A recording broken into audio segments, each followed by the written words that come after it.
I seriously love RPGs. All the Bethesda titles like Elder Scrolls and Fallout, the granddaddy of all RPGs, Dungeons and Dragons, some of the more indie stuff like old school RuneScape, and even the narrative focuses of Dragon Age. Just the narrative on that last one. RTS gameplay in my RPGs? Hell no.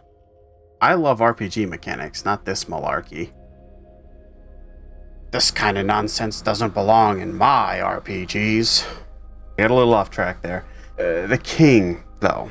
This video is about the king, and that king that looms large is the Mass Effect trilogy. A high school friend of mine introduced me to the second game in Commander Shepard's story, and I've been hooked since. We went to the midnight release of the third game at our local GameStop. I also got all the achievements in the original Xbox releases, and I'm working my way towards recompleting the Legendary Edition, so you can tell I'm a little bit of a super fan here. This video isn't about the trilogy, though. Maybe one day I'll get there. There is a decent amount of controversy that I could milk for a top 10 list, I would say. There's a black sheep in this series, a game that is infamous among fans. Mass Effect Andromeda. At release, fan response was largely negative and critics felt mostly meh about it. But why? I remember really enjoying this game. It had the pieces, the name, and while I know that those are not the only things that make a true follow-up successful, I felt it was a solid follow-up to the epic of Commander Shepard. FemShep. FemShep is canon. You can't change my mind on this. But why? Why was Andromeda met with such widespread fan rejection and mediocre critical reception? Well, with the recent release of the remaster of Shepard's legendary story, I decided to go back to Andromeda to see what went wrong, what went right, and if the complaints were based on the memes or actual technical issues. And yes, I am already well aware of the memes. Don't worry. We'll get there. So the first thing you're offered after you design your character, again, don't worry, we'll get there, and all of the introductory scenes explaining how you've traveled to the Andromeda Galaxy over 600 plus years, is the trademark BioWare conversation bubble. This is your first new mechanic. Instead of Shepard's Paragon Renegade duology, with a few investigative questions thrown in, you have 4 new options alongside standard world-building "what that" questions. These are divided along 2 similar axes with casual and professional responses on the bottom of the bubble and emotional and logical responses at the top. Not all of these options pop up all the time. You'll usually only see 2 at a time with occasional other questions, but all 4 can pop up at times. I really like this. It's like a solid extension of the trilogy's base work with some ideas incorporated from Dragon Age Inquisition. Remember, I'm playing that right now. And it gives your character more development on a wider spectrum, nice versus me. Unfortunately, this doesn't really affect gameplay from what I could tell in my playthrough, so it's more of a flavor thing. But that was generally the case with the trilogy too. Especially with the remaster. They kind of dumbed down some of the requirements so you could see more of the entertaining stuff, shall we say. You're working too hard. This is fun though.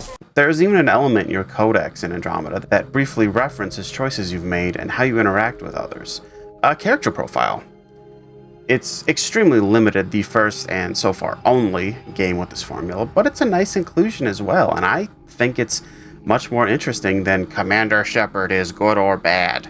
This means the interrupts that were in Shepard's story are a thing of the past, right? Since they were tied to that Paragon Renegade system. No, they are back, and they're not tied into any system. There is a new inclusion as well, a timer for how long you have to react. All these changes are fantastic and lay groundwork for even better improvements moving forward, despite there being a downside. These interrupts are very infrequent, almost exclusively appearing in mandatory story missions. It's unfortunate, but again, laying groundwork. Could be fun to continue playing with this idea in future installments. I am getting ahead of myself here, though. After some more cutscenes and the basic movement training, you'll get to the meat and potatoes, the combat system. Whatever you were expecting out of a Mass Effect game, go ahead and throw out about half of it. Whenever you suit up for these types of missions, you have the single best moveset in the franchise, period. This is the first game to incorporate full free jumping. Mass Effect 3 had these sort of on-rails jumping segments with the general interacting button, but this game has a dedicated button for it. You have no idea how much fun jumping and sprinting around is until you do it. Your character, Ryder, has this absolutely insane mobility between jumping, dodging, and sprinting, opposed to Shepard, who had this tank-like control scheme with limited sprinting and jumping options. Don't get me wrong, the trilogy's control scheme worked for it because the game was built around it, but readjusting to those controls is like moving underwater after running around on dry land. Not that Ryder would know. This is seriously so much fun to just move and jump around in combat. It gives this more kinetic energy. It makes the combat so much more frantic and honestly more engaging than frequently bringing up the weapon or power wheels to pause, get a scope of your situation, and then fire off powers. This requires you to be quicker on your feet, a lot more akin to new Doom remakes from Bethesda. I really like it. It's fun. Now, like with anything, there is a downside to this. Because A, on Xbox, has been dedicated to a jump button, cover has been adjusted so you automatically enter on approach. This is fine, and it admittedly did get me killed a few times because Ryder wouldn't enter cover, god damn it! But the dodge button is what really gets me. It's mapped to B, which means melee had to be moved from there to the Y button. Y used to be one of your quick select power buttons alongside the bumpers. However, it's been replaced with pressing both bumpers at around the same time. This creates a serious problem. If you're a tiny bit off in your timing, or your controller doesn't read all of your inputs, like mine, you'll end up using the wrong power input. This is troublesome, even debilitating in the early game when you're just trying to survive at low level because that observer is right on top of me. Oh my god, I'm gonna die! This could have been easily alleviated if they incorporated a remap option so I can shove my unused melee or something else that I don't want to use off to a useless button or combo and put biotic charge back where it's supposed to be. I can't tell you the number of times I went to use a third power and ended up charging an enemy or power recharging thing on accident. Apparently this is only an issue on console releases of the game, according to this forum post from around 4 years ago. PC didn't have this problem because, with PC you can remap anything anywhere. Remapping just needs to become the new industry standard. Presets are fine, but there are situations like this where the presets just do not help. Okay, speaking of skills, powers, abilities, whatever you want to call them, rather than having a preset kit when you select a class at character creation with a few extra options from your squad mates, you can outfit Ryder with any combination of powers you have put points into. In fact, there's no real classes to speak of at the outset anymore. They've been moved to the new profile section in the pause menu. You are still required to select what this game calls training, which gives you starting passive bonuses and a point to a specific skill, power, whatever, associated with your training. This is so much better than the trilogy. In those games, you had to be very deliberate about who you brought with you going into missions, or else you'd have trouble at lower levels. Up against armored foes, you better bring someone with fire or warp. Biotic enemies with barriers, load up on your own biotics. Shielded or synthetic enemies, drag along those folks with overload or energy drain. It was just cumbersome to have to specifically plan things out unless you knew what you were doing or you had a kit that just worked really well for you in those games. Meanwhile, in this game, you can just set up a few presets to manage all enemy factions at around the mid-game, or just run around with Incinerate, Energy Drain, and Biotic Charge equipped like I do. It's the best kit ever, I swear. This is just so much snappier and fun, and falls more in line with the more kinetic style of gameplay in this game. Now, they did eliminate the power wheel because you can only equip 3 powers at a time. This isn't really a problem since you can just hop into the pause menu and quickly re-equip powers, load up different presets on the fly like I mentioned, or just find a kit that works, like mine. And if you don't like your setup, you can always reset your points for free as soon as you get your ship. It is completely free to reset, which is much better than the credit or resource spending that messed up or lengthened some of my runs in the trilogy. Thumbs up, this is a massive quality of life improvements. After a little while, you do also get access to a new vehicle. Hey guys, look, it's the Mako! Remember that thing? Remember how it totally wasn't terrible? Jokes aside, the Mako in the Legendary Edition is a touch better. It's got a better UI than the OG, even though it still controls like butt. Here though, this vehicle is a new model called the Nomad. Bad news first, it's completely defenseless. No weapons, just shields and armor. The good news? It's otherwise fantastic. It has 2 driving modes, all-wheel and I think 4-wheel. I've generally been calling them slow and fast mode. And they really expand how you can interact with and explore the environment. It also has a boost function which was missing from the Mako and works great here. This and your ship, the Tempest, are just so much fun to ride around in. Between renders for this video, I load up the game and just drive or fly around for fun. It's soothing. And this game is just so heckin' pretty. The story is also what I think is one of this game's strong points, though it does take some time to really get rolling. I will concede that it seems to take too long to finish the story, but that's if you try to 100% everything as soon as you can, like I usually do in games. There are a lot of side missions in this game that really dilute the story, which is kind of a staple for the franchise, but you can spread them out much more, although it does benefit you more to do side quests as soon as you get them. I have to disagree with the one review that says it takes too long to establish easily identifiable conflict, and hear me out. During your first mission, in both this and the very first game in this franchise, you encounter the primary antagonistic force, the Geth back on Eden Prime in Mass Effect 1, and a new species known as the Ket here. Then you explore the planet you landed on, and eventually meet the final big bad near the end of this first mission. With his big ol' fucking pouty face.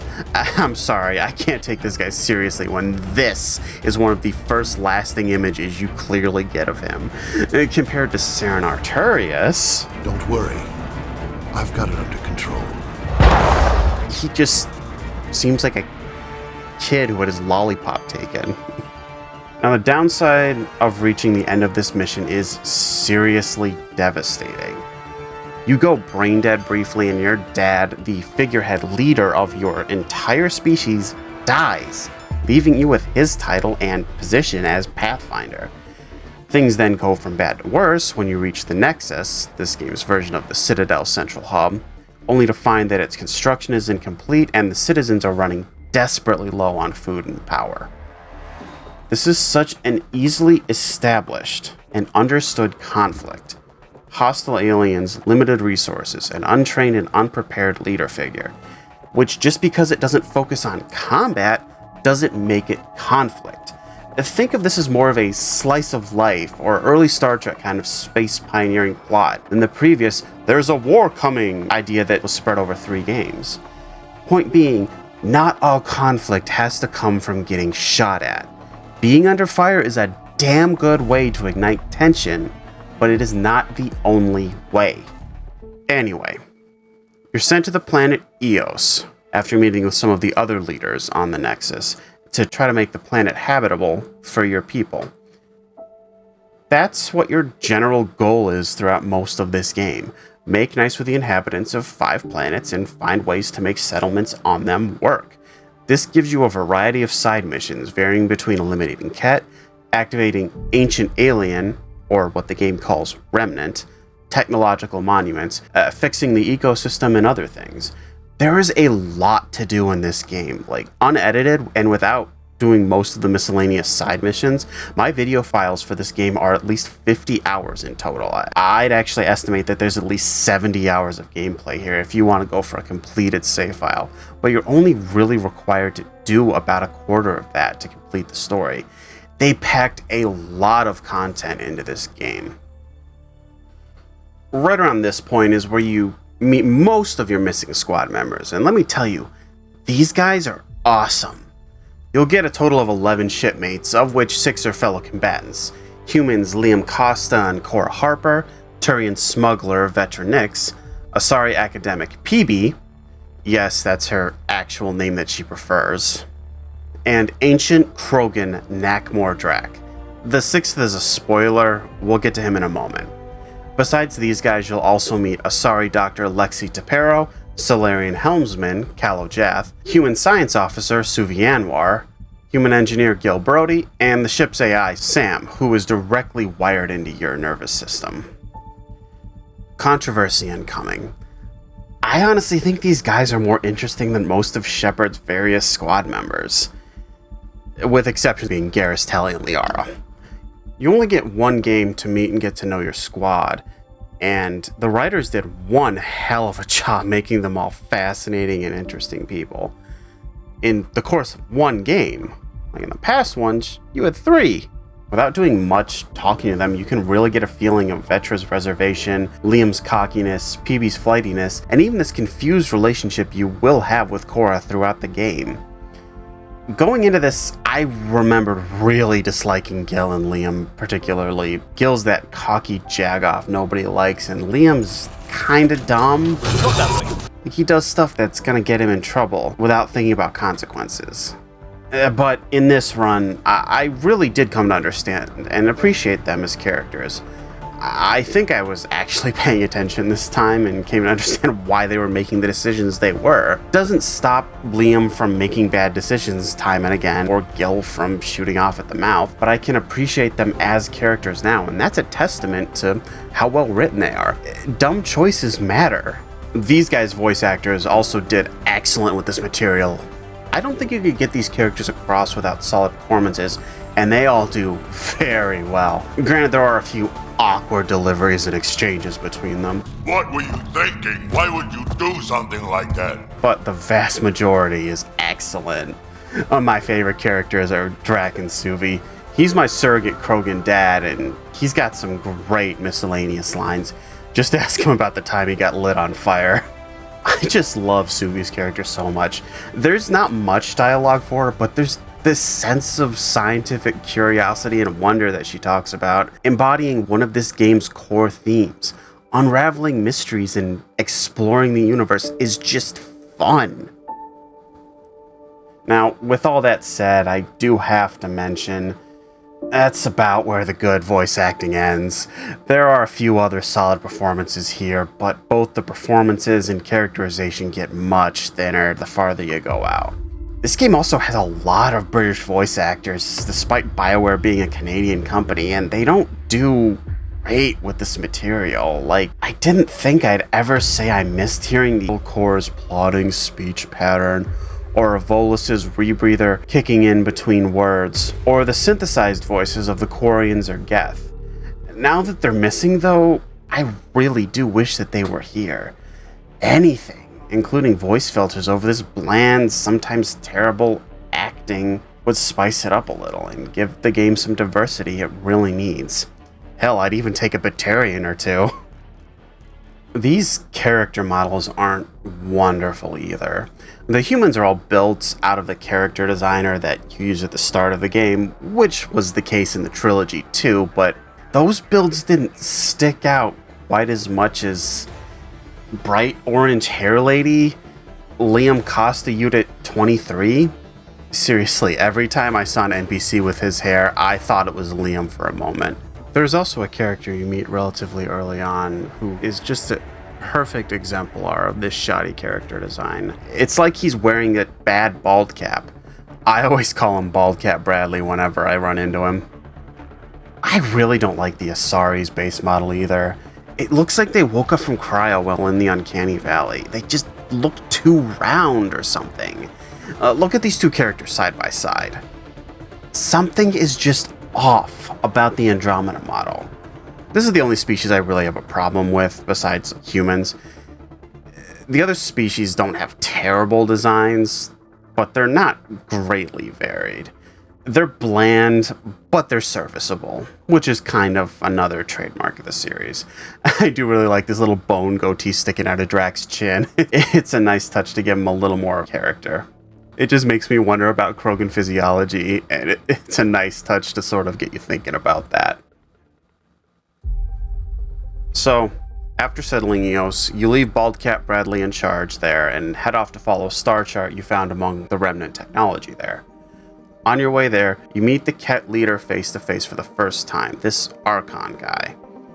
I didn't mention it before, but his design is also just terrible. The other Ket are fine, like they look gross, just this disgusting bone exoskeleton that is only there to freak you out.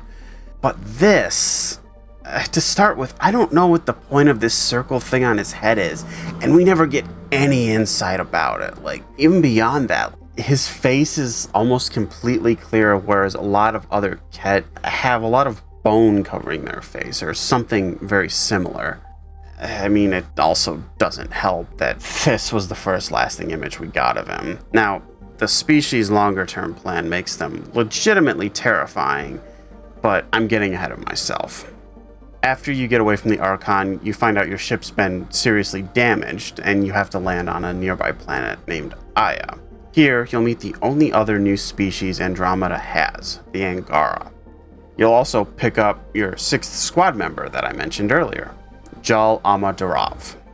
Now, I had this whole diatribe in my first draft of the script where I talked about this dissonance between what is told to us about the Angara and what we see, but it does ring pretty hollow now that I've finished the game. When we first meet them, they're closed off and cautious, while we're told that they're a very emotional species, even down to their movements. But as you learn by progressing through the game, their only other alien contact in their species history was with the Ket, with whom they've been at war for 80 years. Of course they'd be withdrawn and scared. Their only other experience with aliens has been nothing short of hell. Plus, you really see Jal's walls come down if you bring him with you across all missions, or at least talk to him periodically throughout the game. I will warn you right now, though, with all the praise I'm giving this game, be prepared for them to really abuse this one story structure. Boilerplate version of it is this. You're told something at the start of a mission. You go off and fight some bad guys. You eventually learn the truth through progress. You fight a final wave of enemies and make one final decision at the end. This kind of rug pulled out from under your feet method of storytelling is used in every major side mission in the game. And I was calling out the twists by about halfway through the game. They're so obvious, and that is so unfortunate. But do keep going if you start playing. The payoffs for both Ryder and their squad are great and really worth seeing. I do really like this internal debate Cora has that she sometimes shares with you about what her life has been for up to this point. It's really fascinating and another tie back to them being great characters. I only bring this up because, again, there's a big pull the rug out from under your feet moment, but it plays so well into her whole character arc that I felt the need to mention it. It's a great example of this being used properly. So now with Jal at your side and the whole squad together, you head off to help him on a couple of major missions. Either save some missing scientists on the Angaran homeworld of Havarl, or save their spiritual/scientific leader from a Ket facility on Hoth. Delta Vega. Vold. It's an ice planet. they're all the same in science fiction. The second mission is the one you have to do for story progress. Completing Havarl doesn't really do much, but add another settlement and strengthen off-screen relations with the Angara. It does help get your level up though, which is always helpful. After Vold though, you decide to attack the Archon's flagship to get his information on a remnant artifact known as Meridian. Last tangent before we get into the late game spoilers. I strongly recommend, if you're playing this game, to go and attempt the mission making an impression on Eos. Spoiler warning. Go to this timestamp if you don't want spoilers for what's going on in this mission. All good? Alright. This mission will introduce you to the hardest but fairest optional boss and the coolest enemy in the entire game, the Remnant Architect.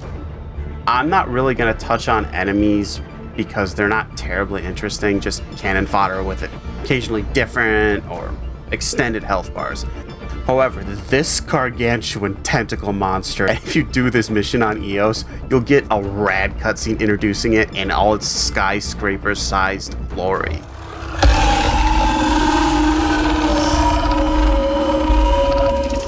Like any secret boss, it's disgustingly tough on your first attempt, but it's done in such a way you don't feel that any deaths are unfair. It can strip your health down insanely quickly if you're not paying attention, but if you do keep moving and firing, you'll be fine. I always find it fun to just jump and dodge around and under this thing. It's such a fun and interesting fight, implemented so well at this point in the game. And you can complete it before you're even halfway through. I first fought this thing, I think, when I was around level 15 or 20 in my first playthrough. I had some trouble, but after a quick respec and reset, I did just fine. Now, on the flip side, the Remnant also have the worst secret boss, the Progenitor. This could get ugly. The other factions don't really have tough ones. Humans and alien enemies have Hydra mechs, which are just easier Atlas mechs from Mass Effect 3, and the Ket have Ascendants. And I think they have a couple of other different names, but I'll just call them Ascendants. They're tough at first, but become so easy to take down after that first bout against one. And they use that boss a lot. The Progenitor is an entirely different story. It's like an automated Hydra, or a version of its fellow Remnant unit, the Destroyer, combined with an Assembler unit, which can create new enemies to further complicate combat. It is awful to fight though, because it moves way too fast, it can strip your shields to shit in no time, and summons enemies that have two fairly hard to take down health bars and a ranged attack that can ruin your day. I have over an hour of footage of me fighting it, and I only managed to beat it by keeping my squad completely out of the fight, staying outside its trigger range, turtling up, and taking it out with powers and gunfire from there. I did play on the hardest difficulty, which I don't recommend if you want to go after this boss, but still, a boss that can demolish you in seconds, even at level 50 plus, with no recourse but to use an emergency fuck it button or bullshit tactics like I did. It's not great design. There has to be some sort of weakness that you can exploit, and in the hour plus of me fighting this thing, I couldn't find a weakness besides abusing game mechanics to help me win. So this is the point in the video where I'm going to get into major endgame spoilers. So if you don't want them, skip ahead to this timestamp in the video. I've marked this part as spoilers in the timeline below, so you should be able to find it there as well. Cool. You gain the intel on Meridian and gain access to 2 new planets where you can reclaim 2 outcast factions. The exiled criminals who revolted against Nexus leadership before you got there, and the Krogan. Yep, yet again, the Krogan have been kept out of politics by the Solarian dickhead in charge, Initiative Director Jaren Tan. And it's up to you whether you want to keep oppressing them or kick everyone else in the dick.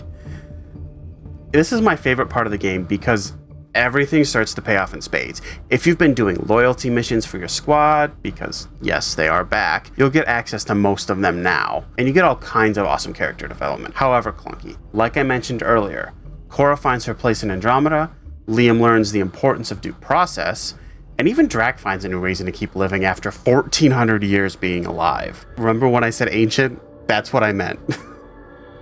Rolling back on story stuff for a second. During your rescue mission on Vold, you learn that the Ket are finding the positives of each species, adding them to the Ket's genetic structure, and changing everyone else into Ket soldiers. This is that Ket plan I mentioned earlier, which the Archon has thrown completely by the wayside. And once you're on board the flagship, you learn how they accomplished this and fight a transformed Krogan, a Ket Berserker unit. That's another great boss fight. Pretty easy, but very fun. Also aboard the flagship, you have one of the biggest events in the series so far. There was a bit of foreshadowing near the start of the game where Sam was explaining his functionality, and well, there's no fancy way to put it. Ryder fucking dies. Actually, Sam kills them just to escape a trap. And this isn't even the only time it happens. Like later on, Ryder dies again when their connection to Sam is severed by the Archon. Remember when Shepard died at the start of Mass Effect 2? Andromeda does, and it wants Mass Effect 2 to hold its beer. I mention those because they're honestly the high point of the story. After that, you reclaim the remnant city of Kitasira from the Ket and use it to find Meridian, with the help of the exiled criminals in Krogan.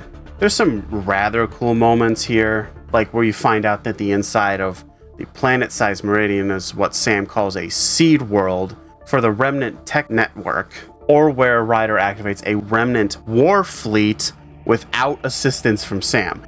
See, Sam's been doing a lot of the tinkering with the Remnant consoles, with just Ryder acting as like the activation point, but Ryder does it on their own now. It's kind of cool. The final boss fight against the Archon is just a couple of glorified Architect boss fights and tower defense type things, so if you've been doing those, yeah, there's more than one. This won't be a challenge. After that, that's pretty much it. You get a little bit of falling actions, some final conversations with each of your squad mates, and then the game ends after teasing the eventual arrival of Quarian, Elcor, Anna, and Volus species. A promise, unfortunately, that would never happen. Andromeda launched to mediocre critical response and pretty near unanimous rejection from fans. Most of it was centered on one major problem: performance. If you know anything about this game's reputation, it's finally time to talk about those memes of the terrible facial glitching, the pop-ins, the freezing, and many other bugs. I remember playing one time during launch week and walking through a door on the Tempest, only to fall forever into an endless void. I don't have footage of it, but I had to reload my save, and from then on I treated every new area with the utmost care and respect. It never happened again, for the record. It was just that one time. I do actually have a clip from another glitch where Jaal's character model just straight up duplicated in a cutscene. Yep, there they are, standing inside each other. I also have this picture of PB T-posing in her personal quarters. I don't know why I grabbed this. I don't think it's supposed to happen, but it's on my profile somewhere. So the launch. It was so terrible, and the game was so broken that BioWare had to devote so much time to patches and fix, including a series of patches that were released during July of 2017, 4 months after launch. The next month, they announced that they could not devote any more time to working on story DLC without saying why. But they did say later that they'd be diverting focus and resources from the franchise to focus on this mess. Maybe I'll cover it one day. I have yet to buy it or play it, but I've only heard really negative things about it. Point being, I'm playing a seriously patched up version of this game, and it still has issues loading in textures and freezing. It could be my good old launch day Xbox One, but I'm more inclined to believe that the game is still just this unstable. That said, most of the major issues, including the facial freakiness, seem to be resolved, so good on them. They did fix some of the more glaring problems. That does bring up an issue, though. This almost seems like a beta build of the game, one for testers to poke and prod prior to full release, so a lot of these issues could be fixed.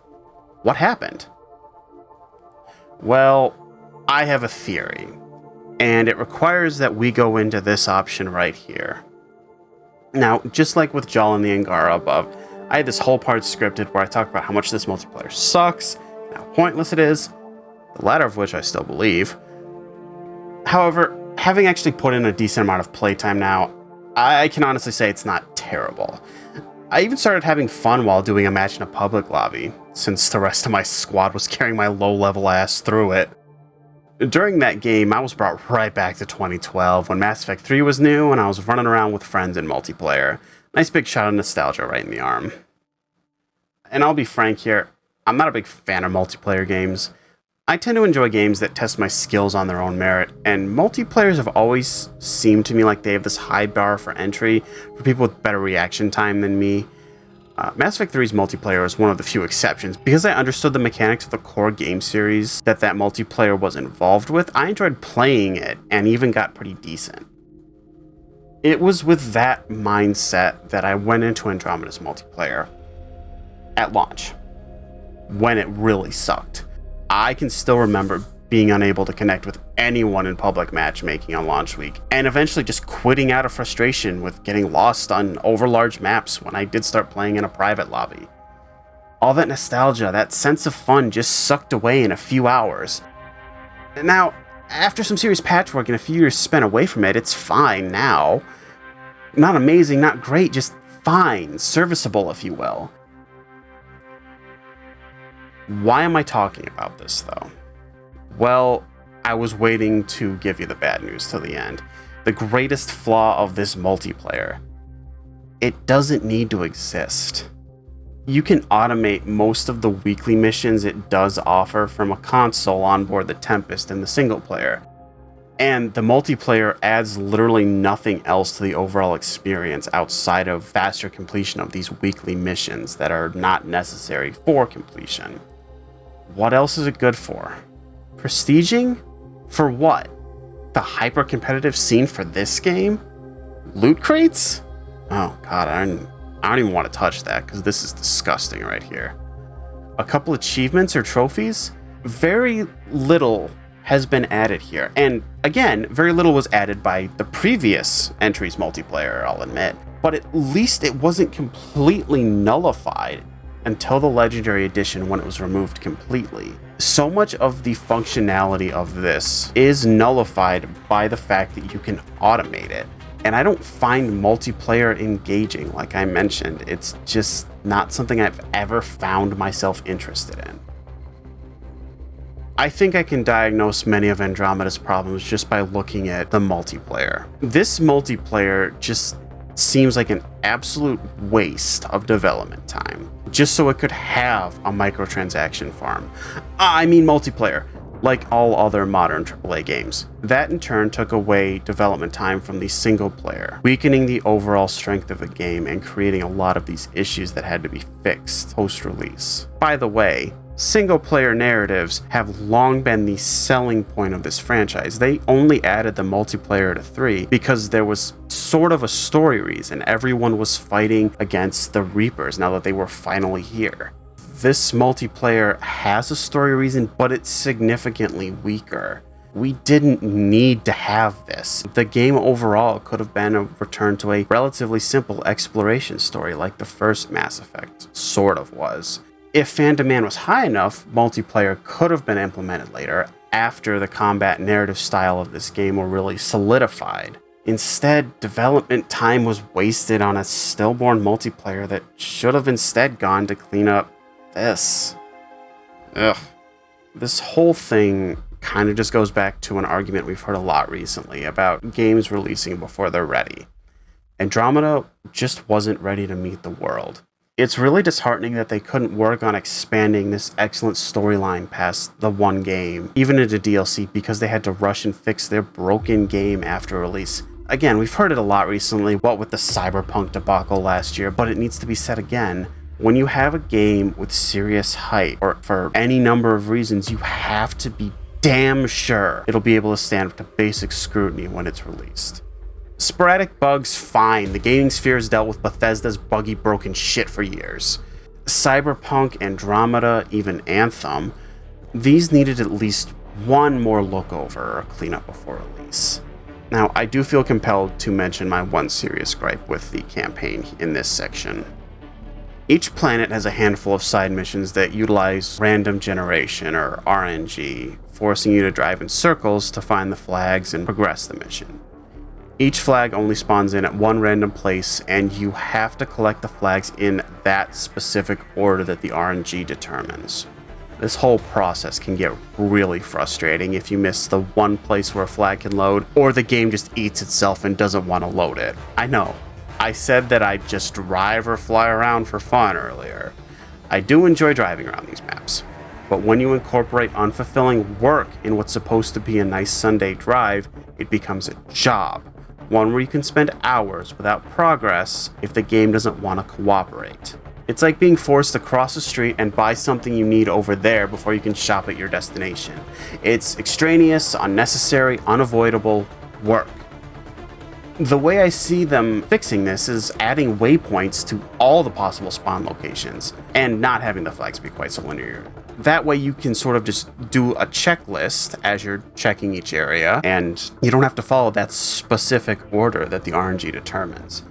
After all, you have to go to that exact location where that next flag is, even if the next flag after it was the last place you were. Otherwise, you get this idea of, I have to go buy a Dunkin' Donuts coffee, even though I hate coffee, every time I have to go to the store. And I know that these things are hard to implement, but again, one more look over would have found this and fixed it.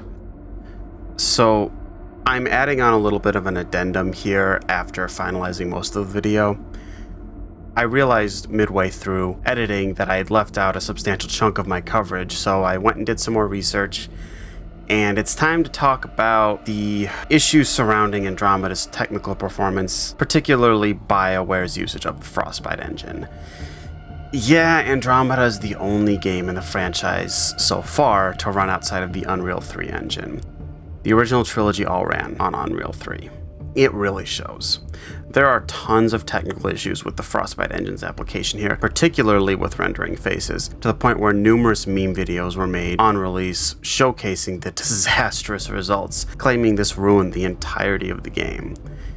My counter is this. The original trilogy had tons of meme-worthy content, including some occasionally freaky animations, and is beloved for its stilted, awkward exchanges. Hell, they even referenced Shepard's inability to dance several times in Mass Effect 3. Second, and more importantly, what is being claimed as quote-unquote game ruining is exceedingly rare in the entirety of the story. I will concede that the first few hours are rough to sit through, but if we're being logical here, picking elements out of the first 2 hours of a 70-plus hour game, you're complaining about 3% of the overall story. Imagine going to a movie and walking out in the middle of the opening credits because they used the wrong font. In my honest, humble opinion, if you are judging the entirety of a game based on less than a quarter of its content, your argument is just simply invalid. Mass Effect 2 is beloved despite having the worst story in the original trilogy.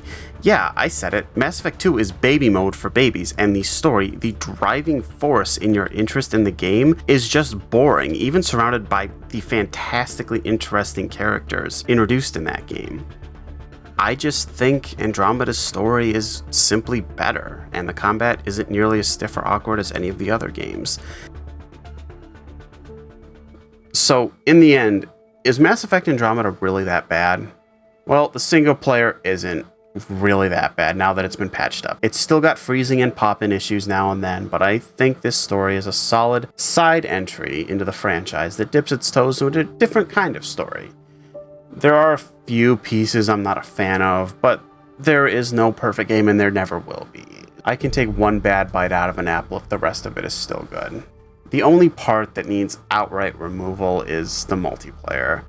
Having a multiplayer just for the sake of milking microtransaction money is not enough justification. I really hope they don't ditch what this game experimented with, because there is good here that could be built on for the upcoming 5th entry into the franchise. I would love to see a marriage between this more energetic style of combat with the storytelling and less awful bugginess of the franchise prior to it. Thank you so much for watching. This video took a long time to get put together, so I appreciate everyone who's watched to the end. I'm going to be trying to get some of these out more regularly now. This one just took a lot longer because I had to relearn Adobe Premiere while I was working on it. So, yeah, go ahead and subscribe if you want to see more. I should have another video out by the end of 2021. So, see you for that one. Thanks for watching. And remember to be excellent to each other. Till I see you next time. Bye-bye.